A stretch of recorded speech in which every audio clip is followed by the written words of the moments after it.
உன்னை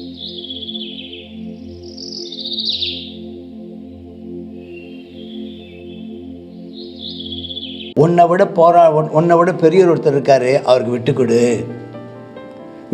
உன்னை குறித்து நோக்கம் நீயாக போராடாத, நீ அவருக்கு விட்டுக்கொடு. அவர் உன் வாழ்க்கையை குறித்து ஒரு நோக்கம் வச்சிருக்கார்.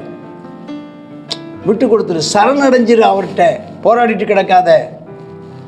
2 கையும் வைத்து இன்னைக்கு காலையில் ஜெபம் பண்ணுங்க. ஏசுப்பா, உங்கள் சித்தம் என்னவோ அதை நான் நிறைவேற்றணும் ஆண்டவரே. உன் மனசில் நிம்மதி இல்லைல்ல, உன் மனசில் போராடிட்டு இருக்கீங்கல்ல, ஸ்தோத்திரம் தேவனே, நீர் என்னை எதற்காக சிருஷ்டித்தீரோ அதை நான் செய்கிறது தேவன் சிருஷ்டித்த எதற்காக நீ சிருஷ்டித்தாரோ அதை நீ செய்யும்போது உனக்கு சமாதானம் இருக்கும். தேவனுடைய திட்டம் உனக்கு சமாதானத்தை கொடுக்கும். தேவனுடைய சித்தம் உனக்கு சமாதானத்தை கொடுக்கும். கால்வரி குன்னில் நாதன் யாகமாய் மாறி அன்னோ கால்நடையாயி நாதன் மலமுகல்லேறி அன்னோ ஜீவனே குவனாரெಂದು பாடுபட்டு நீ அன்னோ ஜீவனே குவனாரெಂದು பாடுபட்டு நீ எந்தே ஜீவனாயவனே நீ ஆசையென்னுமே கால்வரி குன்னில் நாதன் யாகமாய் மாறி அன்னோ கால்நடையாயி நாதன் மலமுகல்லேறி அன்னோ ஜீவனே குவனாரெಂದು பாடுபட்டு நீ அன்னோ ஜீவனே குவனாரெಂದು பாடுபட்டு நீ எந்தே ஜீவனாயவனே நீ ஆசையென்னுமே கால்வரி குன்னில் மரக்குரிஷுமாய் நாதன் மலமுகல்லேறி மனசொருகலில் என்றும் வாழுவானாய். மரக்குரிஷுமாய் நாதன் மலமுகல்லேறி மனசொருகலில் என்றும் வாழுவானாய். மரக்குரிஷுமாய் நாதன் மலமுகல்லேறி மனசொருகலில் என்றும் வாழுவானாய். கால்வரி குன்னில் நாதன் யாகமாய் மாறி அன்னோ கால்நடையாயி நாதன் மலமுகல்லேறி அன்னோ ஜீவனே குவனாரெಂದು பாடுபட்டு நீ எந்தே ஜீவனாயவனே நீ ஆசையென்னுமே கால்வரி குன்னில். கர்த்தருடைய பரிசுத்த நாமத்திற்கு மகிமை உண்டாவதாக. வாருங்கள், கற்றதும் பெற்றதும் கர்த்தராகிய இயேசு கிறிஸ்துவின் திருநாமத்தில் உங்களை வாழ்த்துகிறேன். பிரசங்கியின் புஸ்தகம் 6வது அதிகாரம். நிறைய பேர் நினைக்கிறாங்க, பணம் இருந்தால் போதுங்க, இந்த உலகத்தில் பணம் ஒன்று இருந்தால் போதுங்க, வைட்டமின் எம் இருந்தால் போதுங்க. இன்னொரு வைட்டமின் சி அப்படின்னாரு. அது என்ன புரியலையே, வைட்டமின் சின்னு கேள்விப்பட்டிருக்கேன். இந்த இது தானே, இந்த நெல்லிக்காயில் அதெல்லாம் இருக்குது, சி ஒன்று இருக்குதுன்னு சொல்கிறாங்களே, வைட்டமின் சி அப்படிங்கிறாங்களே. இல்லை, வைட்டமின் எம்னா மணின்னு அர்த்தம், வைட்டமின் மணின்னு அர்த்தம். வைட்டமின் சின்னா வைட்டமின் சின்னா கேஷ்ன்னு அர்த்தம். ஐயோ, அப்போ என்ன இருக்குது பாருங்கள். அது பணம் தான் எல்லாம் நினைக்கிறாங்க. சூரியனுக்கு கீழே இன்னொரு தீங்கு, ஒரு கவலையில் ஆழ்த்திட்டு இருக்கிற ஒரு பெரிய தீங்கு என்னன்னு கேட்டிங்கன்னா, பெரும்பாலும் நடந்து வருது. என்னென்னா, ஒருவனுக்கு தேவன் செல்வத்தையும் சம்பத்தையும் கொடுக்குறாரு. அவன் என்ன இச்சித்தெல்லாம் அதுக்கு குறைவில்லாமல் அவனுக்கு கிடைக்குது. ஆனாலும் அனுபவிக்கும் சக்தி அவனுக்கு கொடுக்கலையா. அந்நிய மனுஷன் அதை அனுபவிக்கிறானா, இது மாயையும் கொடிய நோயுமா. பார்த்தீங்களா. பணம் நீ நினைக்கிறீங்க பணம் இருந்தால் எல்லாம் சாதிச்சிடலான்னு. ஒருத்தர் அன்றைக்கி சொல்கிறாரு, சுகர் வந்துருச்சு அப்படிங்கிறாரு.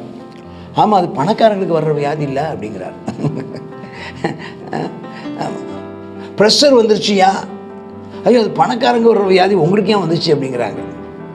அப்போ என்ன அர்த்தம்? பணம் வர்றது பணம் வந்துச்சுன்னா சுகர் வந்துடுமா, பணம் வந்துருச்சுன்னா ப்ரெஷர் வந்துடுமா? ஏன்னா கவலை. ஒரு காசுமே இல்லாமல் இருந்த காலங்களில் கூட இந்த மாதிரி இது இல்லை. அப்போ சொல்கிறாரு, அவர் ரொம்ப ரொம்ப ரொம்ப வசதியானவர் இல்லை, ஆனால் அவருக்கு சுகர் வந்துருச்சு. சொல்கிறார், ஐயோ உங்களுக்கு போய் சுகர் வந்துருக்குதே, இதெல்லாம் பணக்காரங்களுக்கு வர்ற வியாதியா? அப்போ பணக்காரங்களுக்கு வர்ற வியாதி. அப்போ தேவன் நினைச்சுறாருன்னா நமக்கு கிடைக்கிற அந்த ஆசீர்வாதத்தை சந்தோஷமாய் அனுபவிப்பதற்கு தேவன் நமக்கு அனுக்கிரகம் பண்ணணும். ஜெபம் பண்ணுங்க, அதுக்காக ஜெபம் பண்ணிக்கோங்க. ஒருத்தர் 100 பிள்ளைகளை பெற்றுறான். 3ஆம் வசனம், அநேக வருஷம் தீர்க்க ஆயுசு அடைஞ்சிருக்கிறான், நீண்ட காலம் வாழ்ந்துட்டான். அவன் 100 பிள்ளை பெற்றிருக்கிறான், 100 வயசு ஆயிடுச்சு. அவன் ஆத்மா செல்வத்தால் திருப்தி அடையலை. அவன் செல்வம் பணம் நினச்சி அவன் தமக்கு நிறைய பணம் இருந்துச்சு அவனுக்கு, ஆனால் அதனால் அவன் திருப்தியே அடையலை. அவனுக்கு கடைசியில் கல்லறை கிடைக்கலையா. கல்லறையும் கிடைக்காம போச்சுன்னா எப்படி இருக்கும் பாருங்கள், எப்படி இருக்கும் யோசிச்சு பாருங்கள், எப்படி இருக்கும். அவன் பணத்தினாலையும் திருப்தி இல்லை. அப்போ என்னென்னா அதாவது ஆவுன்னு இன்னும் அவனுக்கு வேஸ்ட்டு லைஃபே. அவன் ஒரு நாள் திருப்தி அடைஞ்சதே இல்லை. 100 பிள்ளை பெற்றான், 100 வருஷம் வாழ்ந்தான், ஆனாலும் திருப்தியற்ற வாழ்க்கை. கடைசியில் அவனுக்கு கல்லறை கிடைக்கல. அவன் எப்படி செத்தான்னு தெரில. அதை விட பிறக்காமல் போனதே கருவிலேயே கருவழிந்து போன பிண்டம்னா அது சிதைந்த அதுவே பரவாயில்ல. சிதைவடைந்ததான அந்த சிசுவை போல வாழ்க்கை வேஸ்ட்டு. மாயையாய் தோன்றி இருளிலே மறைந்து விடுகிறது எது? அந்த கருவிலே அழிந்து போகிற சிசு. அதன் பேர் அந்தகாரத்தால் மூடப்படும். பேரை வைக்கல அந்த பிள்ளைக்கு. அந்த பிள்ளை சூரியனை பார்க்கல, ஒன்றையும் அறிஞ்சிக்கல, அதுக்கு என்னது அதுக்கு அது ஒரு நிலையே அதுக்கு இல்லை. பிரயோஜனம் இல்லை. ஒருத்தர் 2000 வருஷம் படிச்சிருந்தாலும் நான் சில நேரங்களில் சொல்லுவேன், ஒரு 200 வருஷம் 300 வருஷம் சொல்லுவேன். இங்கே பாருங்கள், 2000 வருஷம் படித்திருந்தாலும் ஒரு நன்மையும் காண்பதில்லை. எல்லாரும் ஒரு இடத்துக்கு தான் போகிறாங்க. அப்போ என்னென்னா 2000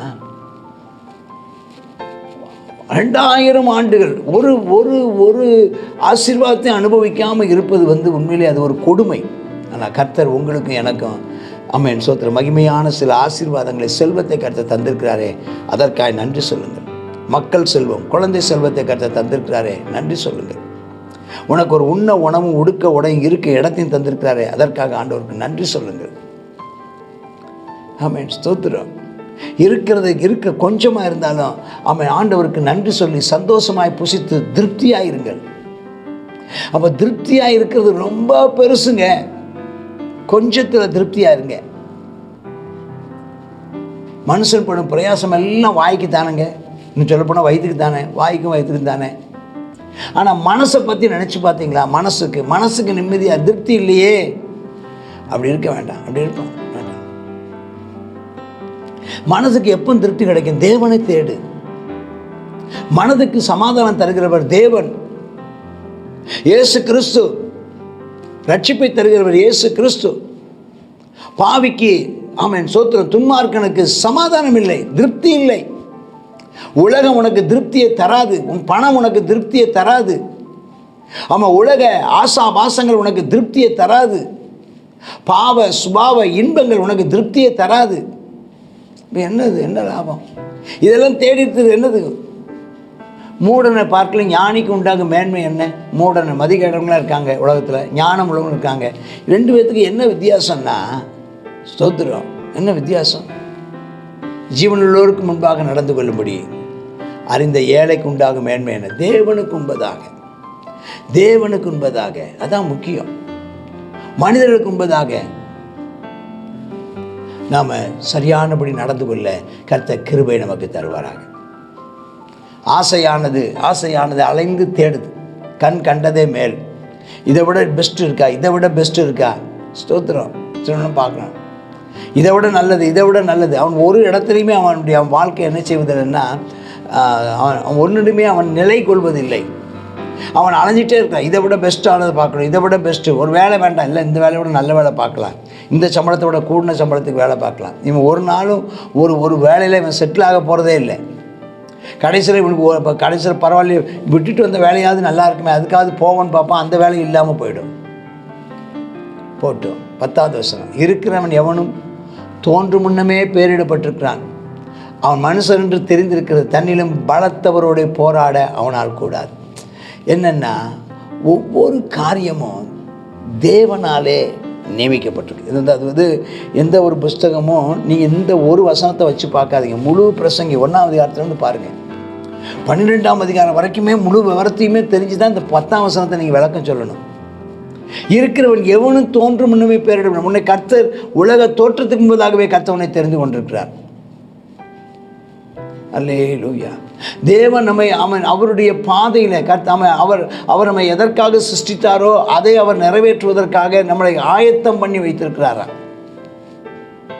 எபேசியர் 2ஆம் அதிகாரம் வசனத்தை வாசித்து பாருங்களேன். எபேசியர் 2ஆம் அதிகாரம் 10ஆம் வசனத்தில் பார்க்குறோம், நாம் நடக்கும்படி முன்னதாகவே ஆண்டவர் ஆயத்தப்படுத்தி இருக்கிறாரா. நம்ம தேவகுமாரனாகிய இயேசு கிறிஸ்துக்கு ஒப்பாய் இருக்கும்படி தெரிந்து கொள்ளப்பட்டிருக்கிறார். அவர் பேரை முன்னறிந்தவர். ஏனெனில் நல்ல கிரியை, நற்கிரியைகள், நன்மை செய்வதற்கு நாம கிறிஸ்து இயேசு கிறிஸ்துவினாலே சிருஷ்டிக்கப்பட்டு தேவனுடைய செய்கையாயிருக்கிறோம். அவைகளில் நடக்கும்படி முன்னதாகவே அவர் ஆயத்தம் பண்ணி இருக்கிறார். அப்ப பாருங்க, தோன்றும்னு பேர் மனுஷன் ஆண்டு தெரிஞ்சிருக்கார். ஆனால் உன்னை விட பெரியவர் ஒருத்தர் இருக்காரு, அவருக்கு விட்டுக்கொடு. உன்னை குறித்து நோக்கம் நீயாக போராடாத, நீ அவருக்கு விட்டுக்கொடு. அவர் உன் வாழ்க்கையை குறித்து ஒரு நோக்கம் வச்சிருக்கார். விட்டு கொடுத்துரு, சரணடைஞ்சிரு, அவர்கிட்ட போராடிட்டு கிடக்காத. 2 கையும் வைத்து இன்னைக்கு காலில் ஜெபம் பண்ணுங்க. ஏசுப்பா, உங்கள் சித்தம் என்னவோ அதை நான் நிறைவேற்றணும் ஆண்டவரே. உன் மனசில் நிம்மதி இல்லைல்ல, உன் மனசில் போராடிட்டு இருக்கீங்கல்ல, ஸ்தோத்திரம் தேவனே, நீர் என்னை எதற்காக சிருஷ்டித்தீரோ அதை நான் செய்கிறது தேவன் சிருஷ்டித்த எதற்காக நீ சிருஷ்டித்தாரோ அதை நீ செய்யும்போது உனக்கு சமாதானம் இருக்கும். தேவனுடைய திட்டம் உனக்கு சமாதானத்தை கொடுக்கும். தேவனுடைய சித்தம் உனக்கு சமாதானத்தை கொடுக்கும். தேவனுடைய பிரசன்னம் உனக்கு சமாதானத்தை கொடுக்கும். அதை விட்டுட்டு நீ போராடாத. 11ஆம் வசனம், மாயையை பெருக பண்ணுகிற அநேக விசேஷங்கள் உண்டாயிருக்கிறபடியா அதனால் மனுஷனுக்கு பிரயோஜனம் என்ன? மாயை பெருக பண்ணுகிற அநேக பேச்சு நீள பயம் குறைஞ்சிட்டே இருப்போமா. மனிதன் அடைகிற நன்மை தான் என்ன நன்மை நம்ம அடைஞ்சிட போகிறோம்? என்ன நன்மை நீங்கள் அடைய போகிறீங்க? ரொம்ப 12ஆம் வசனம், நிழலை போன்ற மாயான வாழ்க்கை. நன்மை இந்த மனுஷனுக்கு இந்த ஜீவனில், இந்த உலக வாழ்க்கையில் நன்மை என்னதென்று அறிந்தவன் யார்? எது நன்மை? இங்கே ஒரு கேள்வி போடுறார். எது நன்மை என்னதென்று அறிந்தவன் யார்? தனக்கு பின் சூரியனுக்கு கீழே சம்பவிக்கும் காரியம் என்னதென்று மனுஷனுக்கு அறிவு. நாளைக்கு என்ன நடக்கும்னு தெரியுமா உங்களுக்கு? இயேசு கிறிஸ்து சொன்னார், நாளைய தினம் பிறப்பதை நீ அறியாயே. அதனால் எது நன்மை நீங்கள் நினைக்கிறீங்க? முதலாவது தேவனுடைய ராஜ்யத்தையும் அவருடைய நீதியும் தேடுங்கள், அப்பொழுது இவைகள் எல்லாம் உங்களுக்கு கூட கொடுக்கப்படும். நாளைய தினத்தை குறித்து அவன் கவலைப்படாதீங்க. நாளைய தினம் அதினதின் காரியத்தை குறித்து அது கவலைப்படட்டும், நீ கவலைப்படாத. ஓ ஹல்லேலூயா. கரங்களை உயர்த்தி கர்த்தரை ஸ்தோத்திரம் பண்ணுங்க. சம்பவிக்கும் காரியம் என்னதென்று மனுஷனுக்கு அறிவிப்பன் யார்? கர்த்தர் தான் சொல்ல முடியும்.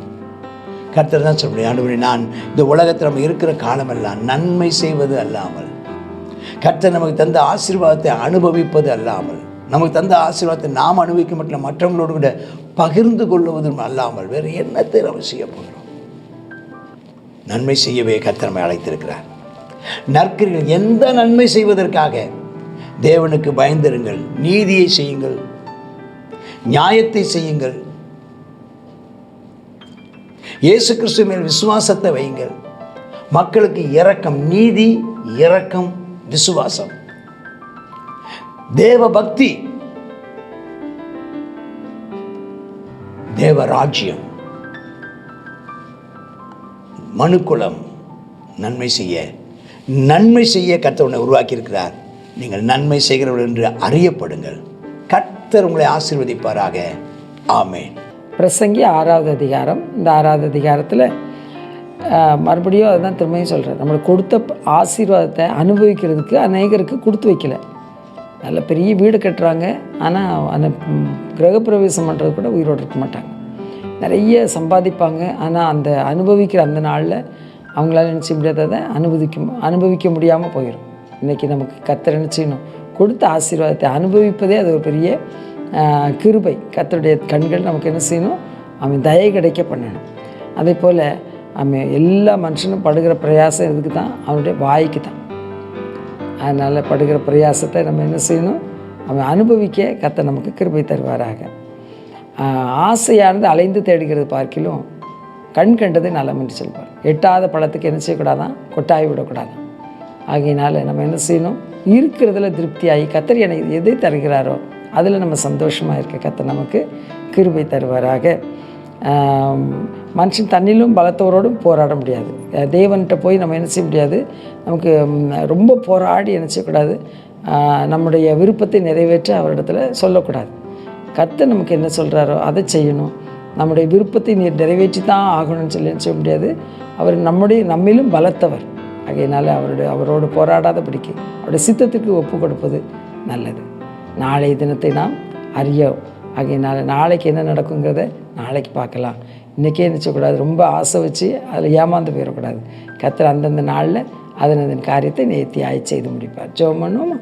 அப்பா ஸ்தோத்திரம் ஆண்டவரே, இந்த வேளையிலே உங்களுதான கிருபையின் பிரசன்னத்துக்கு எங்களை ஒப்பு கொடுக்குறோம். ஆமெனப்பா, நீங்கள் கொடுத்த ஆசீர்வாதத்தை அனுபவிக்க ஒவ்வொருவருக்கும் நீர் அனுக்கிரகம் செய்தருள்வீராக. அப்பா ஸ்தோத்திரம் அப்பா. ஆமென் ஆண்டவரே. கர்த்தாவே, மனுஷன் படுகிற பிரயாசங்கள் எல்லாம் அவனுடைய வாய்க்காகத்தானே சொல்லி பார்க்குறோம்ப்பா. ஆமெனப்பா ஸ்தோத்திரம். அந்த பலனை அனுபவிக்கும் கிருபையை நீர் கர்த்தா மனுஷனுக்கு கொடுப்பீராக. ஆமென். நாங்கள் எங்களுக்கு எட்டாத பொருட்கள் மேலே எங்களுடைய கண்களை நாங்கள் பறக்க விடாதபடிக்கு எங்களுக்கு நீர் கொடுத்திருக்கிற அந்த ஆசீர்வாதத்தை கர்த்தாவை சந்தோஷமாய் அனுபவிக்க எங்களுக்கு நீர் கிருபை தாரும். கர்த்தாவே ஸ்தோத்திரம் அப்பா. உம்மோடு நாங்கள் போராடி அப்பா ஸ்தோத்திரம் ஆண்டவரே. ஆமென் அப்பா. எங்களுடைய ஆசைகளை இச்சைகளை நிறைவேற்றுவதற்கு உம்மோடு நாங்கள் போராடி எங்களுக்கு அதை தாரோன்னு சொல்கிறத காட்டிலும் நீர் எங்களுக்கு கர்த்தாவை சந்தோஷமாய் கொடுத்தது நாங்கள் சந்தோஷமாய் பெற்று அனுபவிக்க எங்களுக்கு கிருபை தாரும். அப்பா ஸ்தோத்திரம் ஆண்டவரே. ஆமென் அப்பா. நீ நாளை தினம் அப்பா பிறப்பதை அறியாயேன்னு சொல்லப்பட்டிருக்கிறதப்பா. ஆமென் ஆண்டவரே. இன்னைக்கு வரைக்கும் நீர் எங்களுக்கு கொடுத்துருக்க அந்த ஜீவனுக்காக சுகத்துக்காக நன்றி அப்பா. அப்பா ஸ்தோத்திரம் ஆண்டவரே. நாங்கள் நாளைக்காகவும் நாங்கள் திட்டமிட்டிருக்கிறோம். நமக்கு சித்தமானால் அப்பா நாங்கள் உயிரோடு இருந்தால் நாங்கள் இன்னென்னதை செய்வோம் என்கிறதானே அப்பா அந்த நம்பிக்கையோடு நாங்கள் கர்த்தா எங்களுடைய கண்களை மூடி ஆமென் அப்பா ஸ்தோத்திரம் அப்பா. நீர் செய்த நன்மைக்காக நன்றி செலுத்த எங்களுக்கு கிருபை தாரும். இயேசுவின் நாமத்தில் ஜெபிக்கிறோம் எங்கள் நல்ல பிதாவே. ஆமென். ஆமென்.